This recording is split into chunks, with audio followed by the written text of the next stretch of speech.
le héros du jour, devant vous, prêt à vous raconter ses histoires.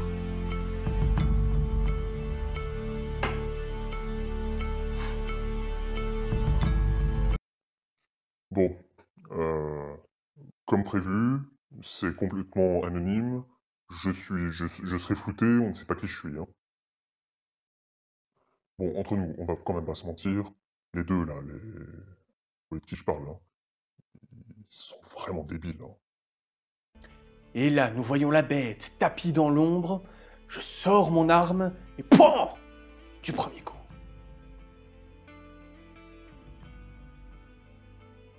L'autre, là, le noble aristocrate de pacotille, là, enfin... Il prétend avoir tué la bête du Gévaudan, mais... Regardez, il m'a ramené sa dépouille. Ça, la bête du Gévaudan. Et son acolyte, là, le serviteur qui a l'air un peu fêlé, enfin... Vous l'avez déjà entendu parler? On comprend rien, ce qu'il dit, ça n'a aucun sens. La bête qui roule ne tombe jamais loin du loup. Qui dans le puits, il y a la censure, qui n'est pas loin du loup aussi. Mais je crois que par-dessus tout, ce qui m'énerve le plus chez eux, ce sont leurs blagues et leur sens de l'humour. Je n'en peux plus. C'est pourri, c'est nul. Et là, je lui dis Gévaudan, Gévaudan. Vous avez compris?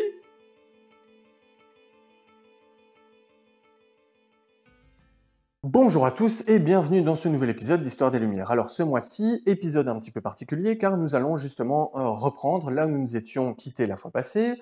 Nous avions parlé de la bête du Gévaudan, mais d'un point de vue historique. Nous avions vu les faits et nous avions pu retracer son histoire.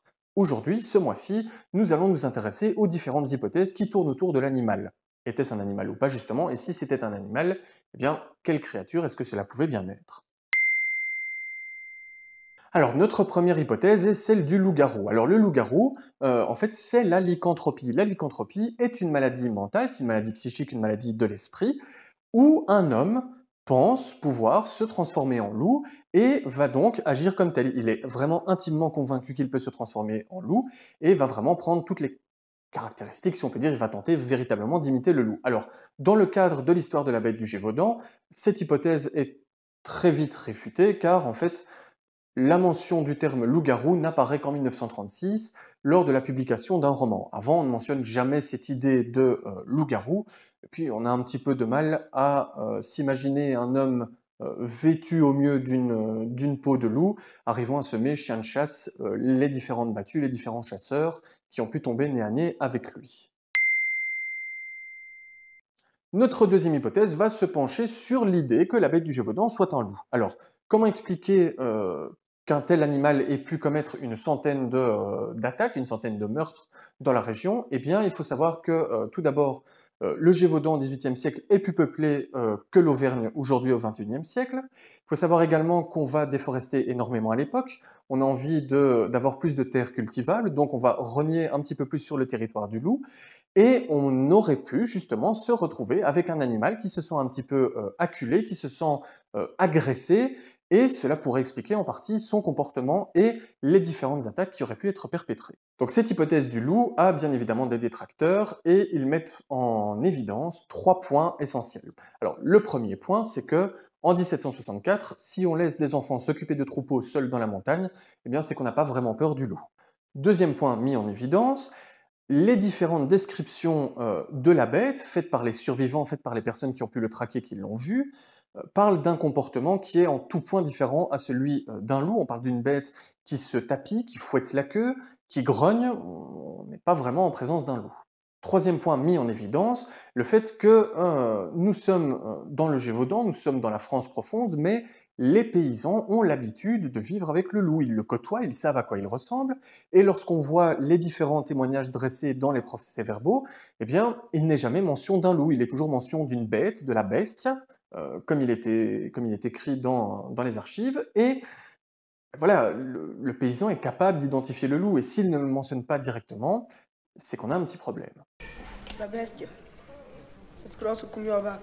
Grosse comme une vache. Hai visto pas des loups? La bestia n'era pas un loup. Ma più la goula. Jacques a vu de nombreux loups. Mais il dit que l'animal qui l'a attaqué n'en est pas un. Son museau était allongé, ses dents des couteaux. Alors, en plus de tout cela, nous avons un témoin oculaire de premier ordre, le capitaine Duhamel, qui a vu l'animal, qui s'est retrouvé nez à truffe avec, et qui en a fait une description qui ne correspond pas tout à fait à celle que l'on peut se faire d'un loup. Alors, je vous lis ce qu'il a dit. Il s'agissait d'un animal qui se dressait sur ses pattes arrière tel un dogue allemand. Il possédait une gueule extraordinaire de babouin ou de mandrille, et il possédait un corps aussi long que celui d'un léopard. Au vu de ces différentes informations, il commence à être un petit peu difficile de croire qu'il puisse s'agir d'un loup. Hypothèse suivante. Alors, cette troisième hypothèse peut vous sembler un petit peu farfelue, un petit peu loufoque, mais quand on s'y intéresse de plus près, elle pourrait être envisagée. Alors, comment? Eh bien, il faut savoir un petit peu de contexte historique avant. Il faut savoir que le XVIIIe siècle, on n'en est qu'au début, au balbutiement de la classification animale. Les différentes espèces n'ont pas toutes été identifiées. Et pour exemple, eh bien, il faut attendre 1767 pour voir la première grande classification des quadrupèdes par Buffon, le célèbre naturaliste. Alors, l'élément suivant qui vient un petit peu jouer en la faveur de l'hyène, eh bien, c'est qu'en 1819, à l'entrée des Jardins du Roi, on a une petite brochure, un petit fascicule qui est vendu. Dans cette petite brochure, dans ce petit fascicule, il y est mention d'une hyène rayée d'Orient. Et la description qui l'accompagne nous explique que cette hyène est de la même espèce que la bête qui a sévi en Gévaudan. Alors, malheureusement, la dépouille de cette hyène n'existe plus aujourd'hui, elle n'a pas survécu autant, mais si l'on s'intéresse un petit peu aux différentes hyènes qui ont été naturalisées au XVIIIe siècle, et si on met ça en comparaison avec les différents témoignages que l'on a de la bête du Gévaudan, eh bien, force est de constater qu'il y a de grosses similitudes. Mais comment expliquer la présence d'une hyène au Gévaudan au XVIIIe siècle? J'avoue que c'est un petit peu surréaliste. Eh bien, en fait, avec les grandes expéditions dont nous avons parlé juste avant, eh bien, on va ramener des objets exotiques, mais également des animaux exotiques. Et le roi se plaît à collectionner ces animaux. Et si le roi fait quelque chose, la noblesse va faire la même chose. Et donc, il n'est pas rare de voir un noble souhaiter acquérir un animal exotique, et cela aurait très bien pu se produire au Gévaudan, où un noble aurait eu une hyène, et elle aurait pu échapper à ce contrôle, elle aurait pu se sauver, et cela pourrait être notre animal. Le problème de cette hypothèse, c'est l'autopsie. L'autopsie de la bête du Gévaudan, celle qui a été tuée par Jean Chastel. Cette autopsie est réalisée par le notaire Marin, un notaire royal. Il se fait également assister par d'autres hommes de science. Et force est de constater que la bête possède 42 dents. Et 42 dents, c'est un canidé, ça ne peut pas être une hyène. Alors, les soupçons, en fait, vont rapidement se porter sur Jean Chastel. Alors, pourquoi lui? Eh bien, c'est quand même étrange quand on a une bête sanguinaire qui échappe pendant 3 ans à toutes les battues, à tous les chasseurs, et qui viendrait comme ça s'offrir à Jean Chastel et qui se ferait tuer sans essayer de s'enfuir, sans essayer d'opposer de résistance. C'est quand même étrange. Alors, pourquoi Jean Chastel aurait-il dressé une bête et pourquoi la lancerait-il sur la population? Eh bien, si on s'intéresse un petit peu plus au personnage, on se rend compte que Jean Chastel est un paysan qui vit en marge de la société. Alors, pourquoi vit-il en marge? Parce qu'en fait, il aide la noblesse locale. C'est un peu le garde-chasse. Il pratique également le braconnage. Et cette hypothèse du complot, en fait, c'est que Jean Chastel soit le bras armé qui a dressé la bête, mais que ce soit la noblesse qui ait commandité toutes les attaques. Alors, pourquoi, me direz-vous, la noblesse voudrait-elle lancer des attaques contre sa population? Eh bien, il faut s'intéresser à un fait historique majeur pour la région, mais fort peu connu du grand public, ce sont les Grands Jours d'Auvergne. Alors, les Grands Jours d'Auvergne, ils ont eu lieu 100 ans avant le début des attaques en Gévaudan, et en fait, c'est un énorme procès organisé par le roi Louis XIV contre la noblesse locale du Gévaudan. Alors, pourquoi un procès? Eh bien, car on a eu plus de 12 000 plaintes de la population, des paysans, à l'encontre de la noblesse.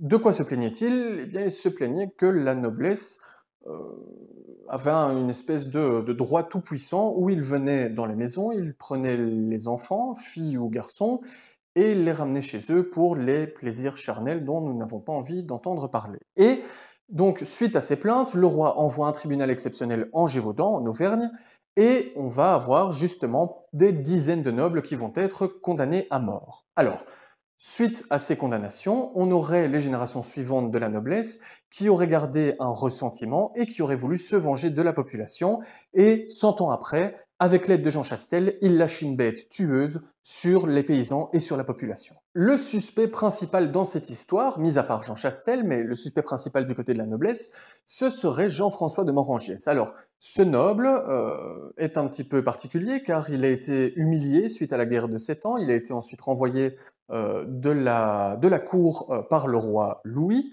et il se retrouve en Auvergne avec ce ressentiment lié au grand jour d'Auvergne, avec cette humiliation faite par le roi, et donc on rejoint un petit peu cette idée d'une bête qui défie l'autorité du roi, avec le roi qui n'arrive pas à s'en débarrasser.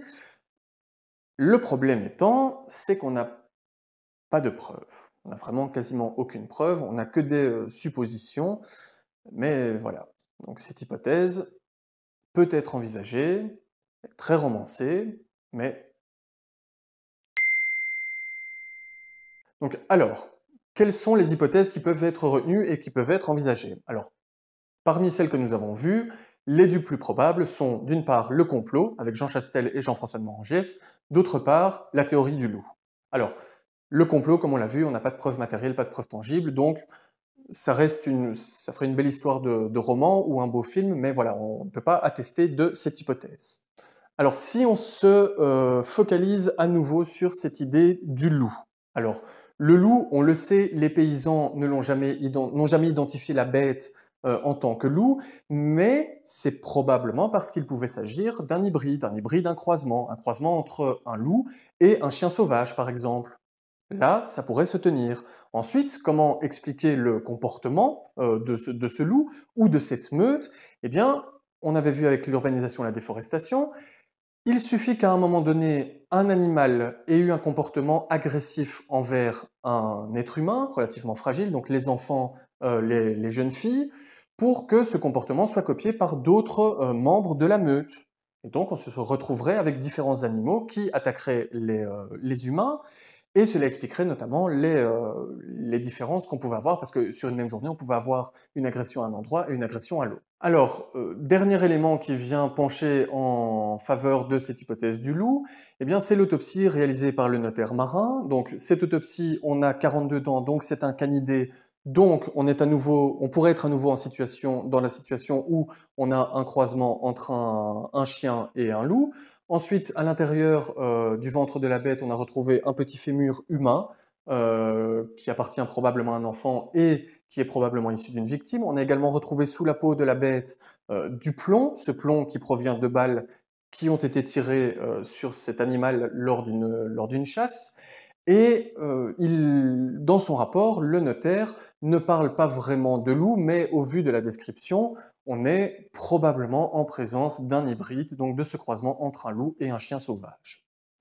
Alors notre bête du Gévaudan serait donc probablement un hybride, donc issu du loup, et c'est lui qui aurait sûrement tué cette centaine de personnes au Gévaudan au XVIIIe siècle. Alors, je ne doute pas un instant que vous êtes comme moi, que vous préférez cette idée, cette histoire du complot orchestré par la noblesse locale, mais sans preuve tangible, nous ne pouvons rien affirmer. Alors, vous pouvez, si vous le souhaitez, vous rendre en Auvergne, au Gévaudan, et peut-être espérer trouver un manuscrit signé de la main de Jean-François de Morangiès, où il y confesserait tous ses crimes. Donc j'espère que la thématique de ces 2 derniers mois vous a énormément plu.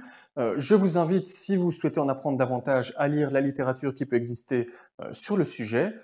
Quant à moi, je vous fixe rendez-vous le mois prochain, au mois d'octobre, pour un sujet complètement différent.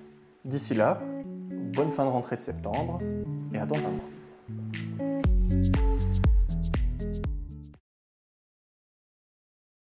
Bon ben voilà, j'avance, je recherche. Où sont-ils? Allez, voilà. Alors, ce premier jour de tournage. Oh ben écoutez, oui, c'est intéressant comme première. C'est la première fois que je suis acteur sur un tournage 18e, et bah oui, j'ai hâte de voir le résultat final, oui, clairement. Pour peindre sur la mute peut trouver la falaise.